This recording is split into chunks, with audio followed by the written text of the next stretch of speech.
chamaqueándome, pensaron que yo lo que iba a hacer era convalidar el autoritarismo de Felipe Calderón y su gobierno, y nunca se esperaron que yo fuera a presentar un proyecto como el que presenté.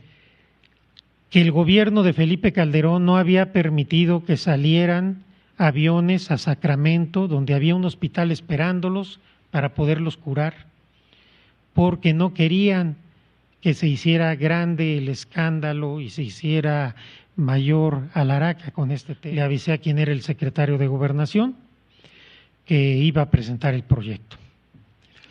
Me fue a ver a mi oficina y estuvimos platicando un buen número de horas, y según mi entonces secretaria particular, que entraba y salía a servirnos café, el tono de voz iba subiendo cada vez más, hasta que terminamos a gritos. En un momento me dice el secretario: dice el presidente que no te apoyamos para esto. Y le dije: dile al presidente que postuló un ministro, no designó un secretario de Estado. Sale el proyecto y varios ministros que me dijeron en cuanto salió el proyecto que me apoyaban, a la mera hora votaron en contra. El primer día el proyecto se recibió muy bien con la prensa, pero a partir del segundo día se dio una operación de Estado impresionante para denostar el proyecto, para denostarme a mí y para decir incluso que el proyecto lo había dicho Ana Laura Magaloni. Y así empezaron pegar y pegar y pegar. Los salones de la Corte, los pasillos de la Corte, estuvieron tomados por el Poder Ejecutivo. Allí estaban. Votaron conmigo Olga Sánchez Cordero y Juan Silva Mesa nada más, y llevé el debate 3 días contra el resto del Pleno de ministras y ministros. Yo hoy puedo decir con orgullo que ganaron la votación porque hasta los hechos los votaron en contra, pero no ganaron el debate ni ganaron el juicio de la historia. Y hoy, después de tantos años, el caso Guardería ABC y la responsabilidad de los servidores públicos sigue vigente en la mente de todas las personas como un nuevo paradigma de la responsabilidad pública. Y hoy puedo dar fe de una operación de Estado para proteger a la familia de la esposa del presidente, para proteger a los altos funcionarios públicos de ese gobierno, que hoy viene a hablar de Estado de Derecho y de autonomía y de no sé cuántas cosas sin ninguna autoridad moral para decirlo.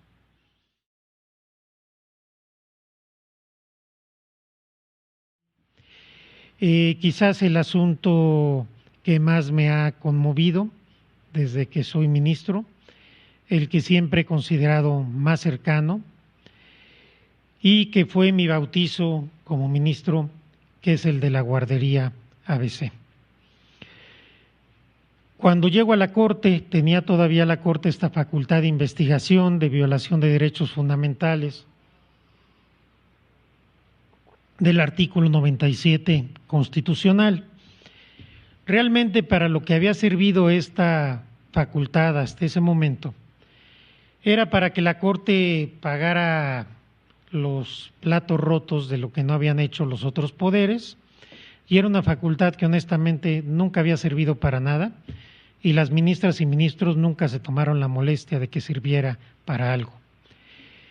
Como yo iba llegando, tenía 2 meses en la Corte, pues me turnan a mí este asunto, que no me tocaba. Se alteró el turno para que me tocara a mí.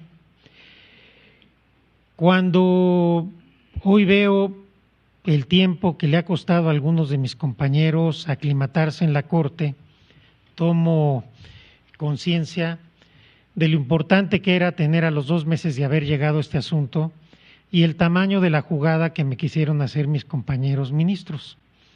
Chamaqueándome, pensaron que yo lo que iba a hacer era convalidar el autoritarismo de Felipe Calderón y su gobierno, y nunca se esperaron que yo fuera a presentar un proyecto como el que presenté. Era un asunto muy complejo porque durante un año los ministros y ministras habían estado recibiendo informes de la Comisión de Investigación de la Guardería ABC. Yo no había recibido ningún informe, no era ministro. Iba llegando, tenía una ponencia muy complicada porque mi antecesor tuvo a bien darle base a todos los que estaban ahí, subirles el sueldo, aunque la mayoría ni siquiera sabían redactar un acuerdo elemental. Y entonces con la mitad de la ponencia de quienes yo llevé y dos talentosas secretarias que allí estaban, 6 secretarios y secretarias, empezamos a analizar el tema de la guardería ABC. Y lo primero que hice fue buscar a los papás de las niñas y los niños fallecidos y lesionados. Ninguna autoridad en México los había buscado. Ninguna autoridad en México los había recibido. Logré contactarlos y algún día en el Salón de Usos Múltiples de la Corte estuve presente en una de las reuniones que yo nunca pensé que iba a estar, en donde se respiraba el mayor dolor que yo he sentido en mi vida de alguien ajeno, y en una reunión donde yo no pensé ni siquiera que pudiera haber un dolor tan grande como el que se estaba percibiendo ahí. Las mamás y los papás de los niños fallecidos y lesionados se fueron presentando uno a uno y una a una, diciéndome su nombre, el nombre de su niña o su niño, y si su niño o su niña estaba lesionado o había fallecido. Las mujeres se sentían culpables por haber trabajado, porque a lo mejor como ellas tenían que trabajar por su culpa, se habían muerto sus bebés. Un papá me narró cómo durante todo un día fue buscando a su niña, Emilia. No la encontraba en ningún lado, hasta que a la 1 de la mañana la encontró en un hospital, la reconoció por su ropita y a la hora que tocaba su piel se rompía y se despegaba. Me contaron los papás y las mamás que el gobierno de Felipe Calderón no había permitido que salieran aviones a Sacramento, donde había un hospital esperándolos para poderlos curar, porque no querían que se hiciera grande el escándalo y se hiciera mayor alaraca con este tema.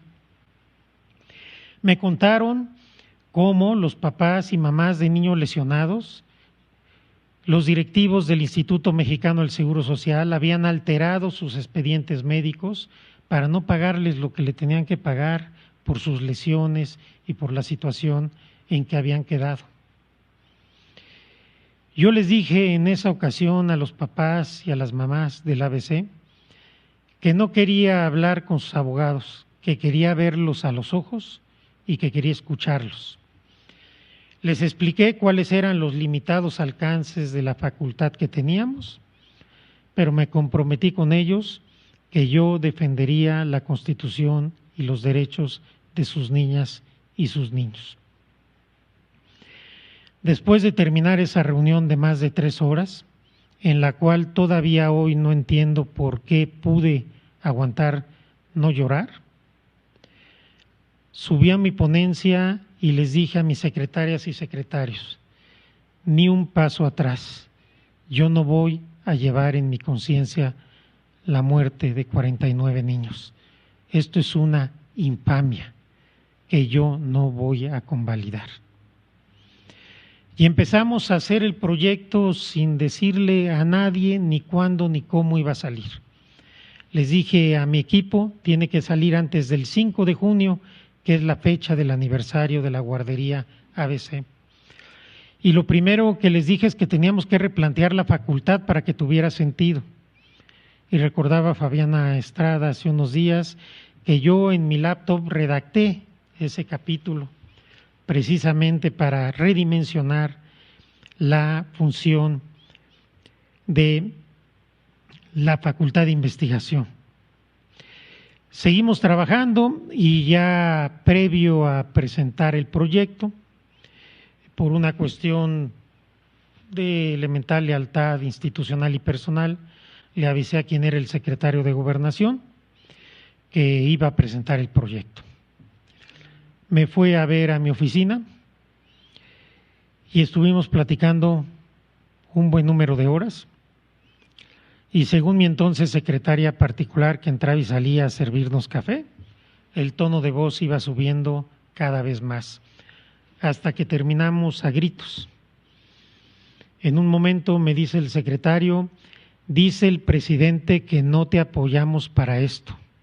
Y le dije: dile al presidente que postuló un ministro, no designó un secretario de Estado, que yo no soy su empleado y no voy a llevar en mi conciencia la muerte de 49 niños. De ahí terminó la plática. Ese día en la noche, era un miércoles, llamé a mi secretaria particular y coordinadora de ponencia, firmé 2 ejemplares del proyecto y les dije que los guardaran bajo llave y que si a las 8:30 de la mañana yo no estaba en la Corte, lo sacaran a la prensa y lo bajaran a la Secretaría de Acuerdos. Era tal la tensión que yo no sabía si iba a poder llegar a la Corte. Sale el proyecto y varios ministros que me dijeron en cuanto salió el proyecto que me apoyaban, a la mera hora votaron en contra. El primer día el proyecto se recibió muy bien con la prensa, pero a partir del segundo día se dio una operación de Estado impresionante para denostar el proyecto, para denostarme a mí y para decir incluso que el proyecto lo había dicho Ana Laura Magaloni. Y así empezaron pegar y pegar y pegar. Los salones de la Corte, los pasillos de la Corte, estuvieron tomados por el Poder Ejecutivo. Allí estaban los secretarios de Estado, el director del IMSS anterior, el director del IMSS que en ese entonces era director del IMSS. La Corte, que entonces tenía la costumbre de trabajar hasta las 3 de la tarde, eran las 11 de la noche y todos los privados estaban abiertos y paseaban todos los servidores públicos del Poder Ejecutivo Federal. Ahora que se habla tanto de independencia y de que por qué yo voy a desayunar a Palacio y todo eso, los que estuvimos ahí en la Corte podemos dar fe de lo que era ese momento en que el gobierno prácticamente tomó la Corte.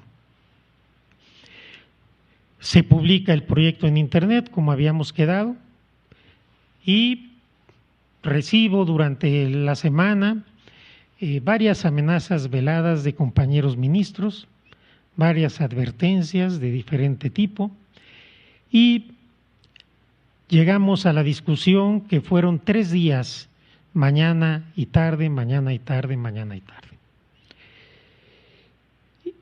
Antes de cada sesión nos reunimos en la oficina del presidente de la Corte para ponernos de acuerdo sobre cuál era la mecánica del debate.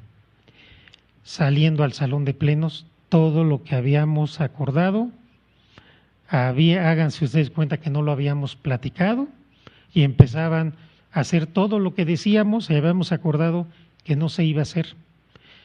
Se dijeron cosas horribles estando ahí los papás y las mamás de los niños quemados y lesionados, con una carencia de sensibilidad y de humanidad muy por ahí están las grabaciones, no lo estoy inventando yo. Debatí prácticamente solo. Votaron conmigo Olga Sánchez Cordero y Juan Silva Mesa nada más, y llevé el debate 3 días contra el resto del Pleno de Ministras y Ministros. Yo hoy puedo decir con orgullo que ganaron la votación porque hasta los hechos los votaron en contra, pero no ganaron el debate, ni ganaron el juicio de la historia. Y hoy, después de tantos años, el caso Guardería ABC y la responsabilidad de los servidores públicos sigue vigente en la mente de todas las personas como un nuevo paradigma de la responsabilidad pública. Hoy podemos decir que nos quitaron esa facultad a la Corte cuando se dieron cuenta que podía servir para algo. Era muy cómoda mientras no servía. Y hoy puedo dar fe de una operación de Estado para proteger a la familia de la esposa del presidente, para proteger a los altos funcionarios públicos de ese gobierno, que hoy viene a hablar de Estado de Derecho y de autonomía y de no sé cuántas cosas sin ninguna autoridad moral para decirlo. Porque yo puedo dar fe de que eso es una hipocresía, porque no fue ese el comportamiento. Ahí está el proyecto que presenté. Vean ustedes los debates, vean ustedes la carencia de argumentos. Y quiero decirles otra cosa, por lo menos 2 de mis compañeros leyeron como posicionamiento en el Pleno los memoranda que nos había llevado la autoridad. No tuvieron ni siquiera el cuidado de cambiar la redacción. Por no dañar a la Corte, esto obviamente no lo hice público en ese momento. Pero este asunto nos demuestra cómo el derecho, cuando se toma en serio, puede hacer diferencia. Cómo en un órgano colegiado se puede empezar desde la minoría de uno para ir generando una cultura distinta. El derecho puede ser un motor de cambio social y el derecho jurisdiccional puede ser un motor de cambio social. Muchas de los cambios sociales en México han surgido de la Corte, no del legislativo. El uso lúdico de la marihuana, el matrimonio igualitario, la interrupción legal del embarazo, por citar solo algunos. Realmente el derecho de los derechos humanos en México se revolucionó en la Corte, no en el legislativo. A partir de una reforma constitucional de 2011, incluso antes, tomándonos en serio, interpretándola de la manera como se debía interpretar, así avanzamos hacia ir generando un nuevo paradigma constitucional. Si yo, en el caso de la guardería ABC, hubiera hecho algo distinto, yo no hubiera sido digno de portar una toga nunca más en mi vida. Ahí asumí un compromiso con los derechos humanos que ya había anunciado en mis discursos, en mis artículos, en mis clases, pero que lo hice como ministro y en funciones con un proyecto que presenté a los 5 o 6 meses de haber llegado a la Corte. Y desde ahí me parece que podemos ver una constante y una congruencia con los valores y con los principios que siempre he defendido y que seguiré defendiendo mientras sea ministro de la Suprema Corte de Justicia de la Nación.